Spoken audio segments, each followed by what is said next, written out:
especially yung presence lang niya defensively dun sa loob kasi nagbabago talaga yung mga tira ng opensa ng kabilang team pag nakikita nila siya sa sobrang athletic niya. That's a good start for Benilde. Allen Liwag. So Coach Andre Santos emphasized the importance of discipline. Ayon sa kanya, it is the very root of their belief that anything is possible, and it is what gives them the courage to fight no matter the odds. Animo Benilde o Animo San Beda? Tingnan natin kung alin ang magwawagi. Back to you, Martin and Prince. Aliyah, maraming salamat. Great report. It is the battle of the Animo teams here at the NCAA. But you saw the game plan, especially for San Beda, as Jomel Anceta scores inside. It is a 6-2 lead for the Blazers. So far, Martin, ang nakikita natin sa Benilde Blazers is ina-atake talaga nila yung paint. Making them pay na wala si Bismarck Lina sa loob and making sure na na-maximize nila yung mga pwede nilang makuhang offense ngayon. And for the Red Lions, it is vital for them to make their three-point shots. They turn it over. Enot is on the move. Enot is gone! And that triggers the first time out of the game. And for the Red Lions, it is vital for them to make their three-point shots. They turn it over.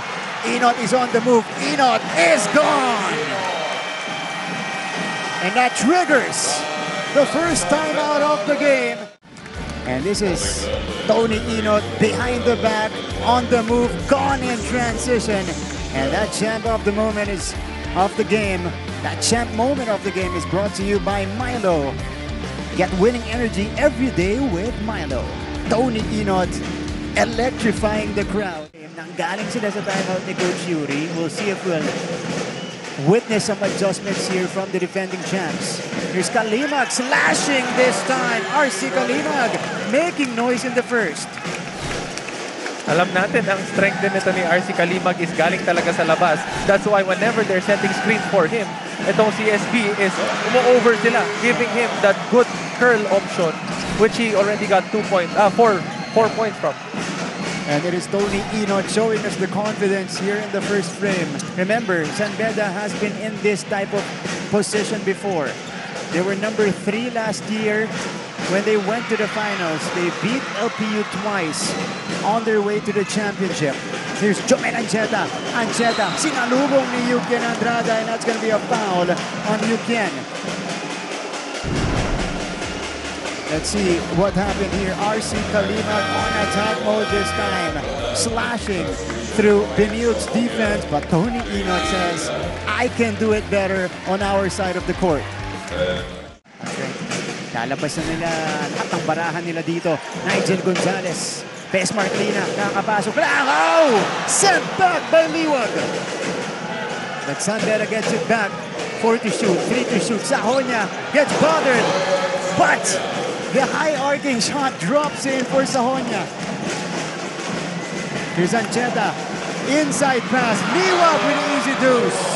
Beautiful, beautiful two-man. The guards of the Benilde Blazers are starting to attract attention. Kasi gumagana. Ito, catch and shoot. Tony Enot nailing that one from the corner. He's got 7 first quarter points. Pakiramdam maglaro ng Final Four and kung ano yung energy na dapat binibigay mo during these types of games. And Benilde Blazers started the game super aggressive, both on offense and on defense, making sure na hanapin muna nila yung mga players na kailangan ng touches. Benilde looking to extend the lead. Enot. Here's Mark Sanko bringing it out. A lot of time to work with here for Anceta. Stops on a dime, turns, fires, and hits. Jomel Anceta with a showcase in the first. Jomel Anceta making sure he gets to his spot. Again, if we're gonna rewind a while ago, Jomel Anceta made the same play and making sure that he gets to his spot. San Beda hasn't had answers for Liwag, Enot, and Anceta. And Liwag continues to feast. 25-10 for Benilde. Royo sends it out. Eman Tagle now in the ball game. One of the best three-point shooters that we have in the league. This time he takes it straight to the cup. Both Bismarck and Allen are determined to put in the work to stop each other in the shaded area. So let's see how the battle of the bigs will play out today. Back to you, Martin and Prince. Thanks, Aliyah. trivia on why, they're wearing number 34 here. Pareho pang center. As we see AJ Royo here. Controlled on the break. That's how you do it, says AJ Royo. And the Red Lions are contesting this one. Alam mo, Prince, akala ko number 34 silang dalawa kasi idol nila si Shaq. Sasabihin ko pa lang dapat, Martin. Kasi yung laro nila parehas, may similarities naman talaga kay Shaq.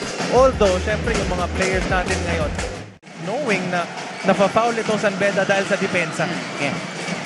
Cometa with the left hand. Kinaliwa.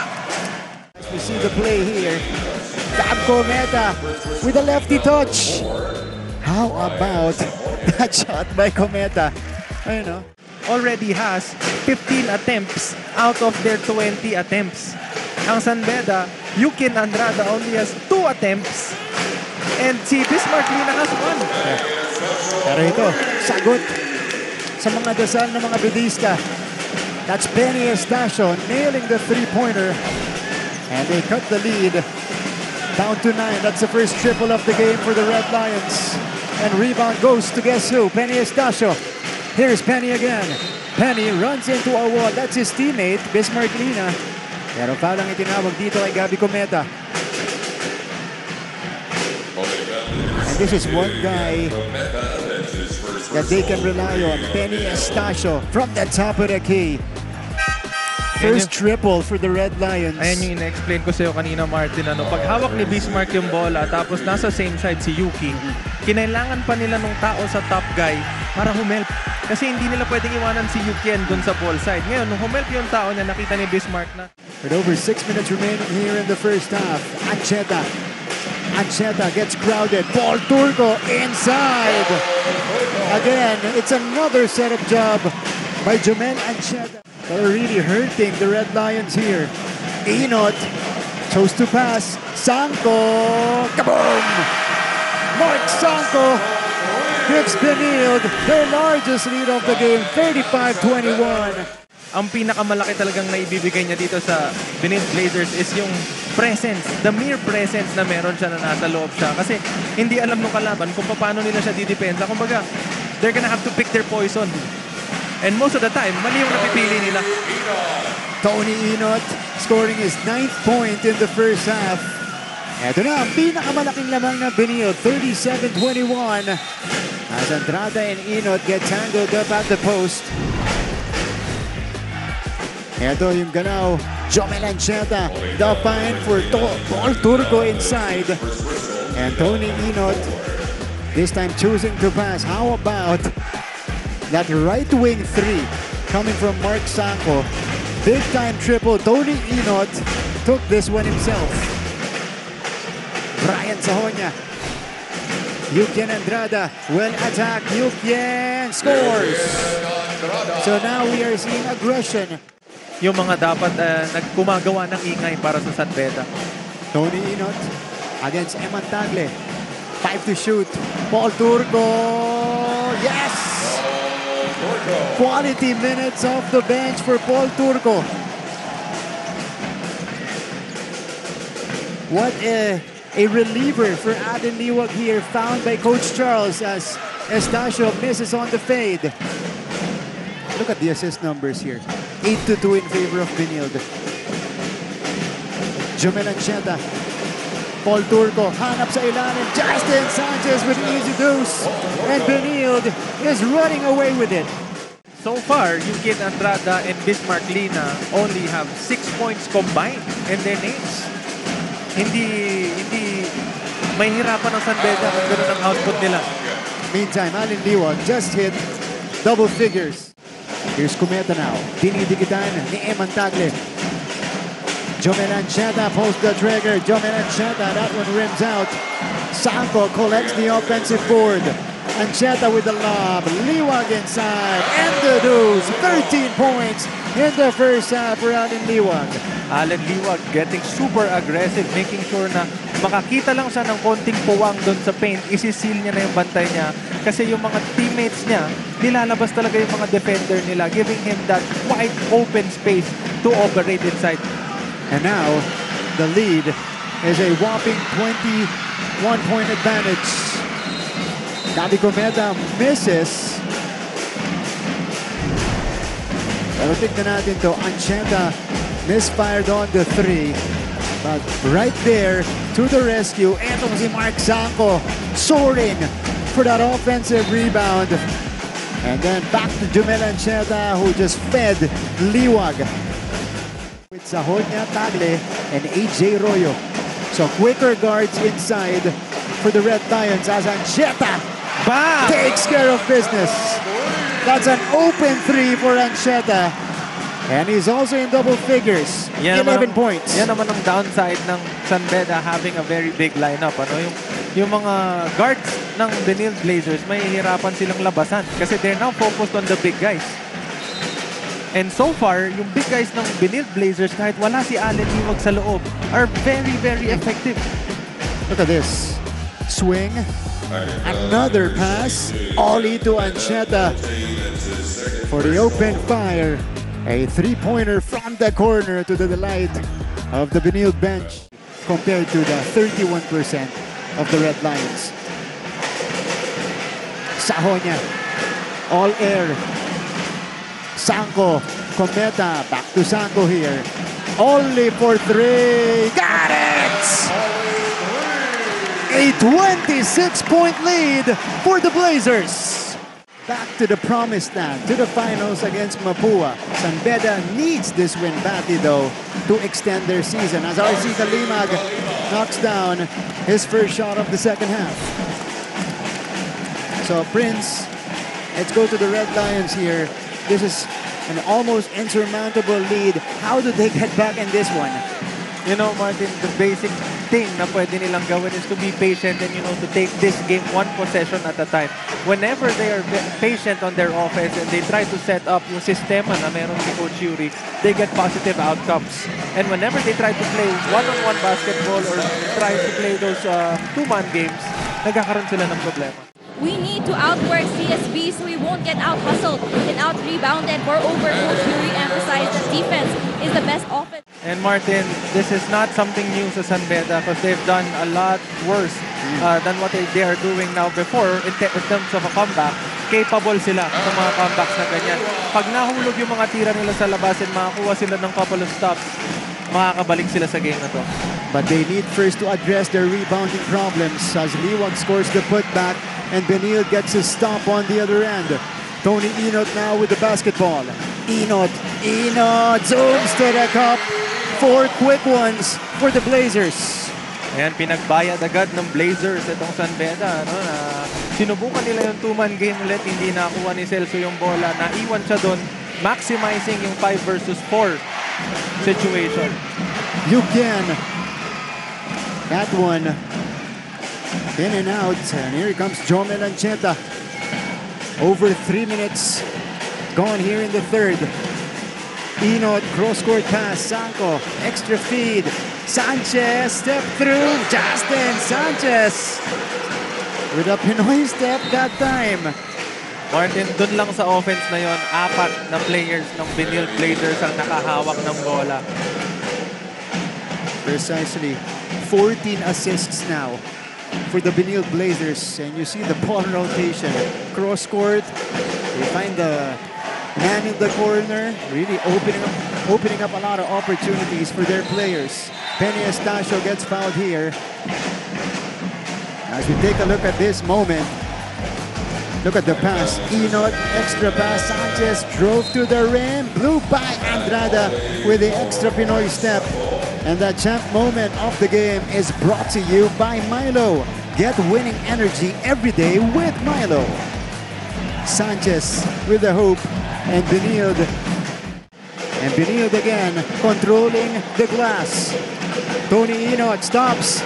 Left with space. Enot knocks it down. 62-33. Tony Enot has 15.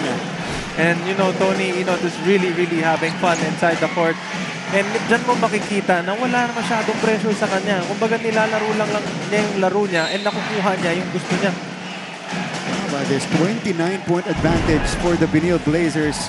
Tony Enot left with space. He made them pay. Inot having a game against his former team. Yukian repositions at the corner, spins away. This is the floater, gets it back, spray.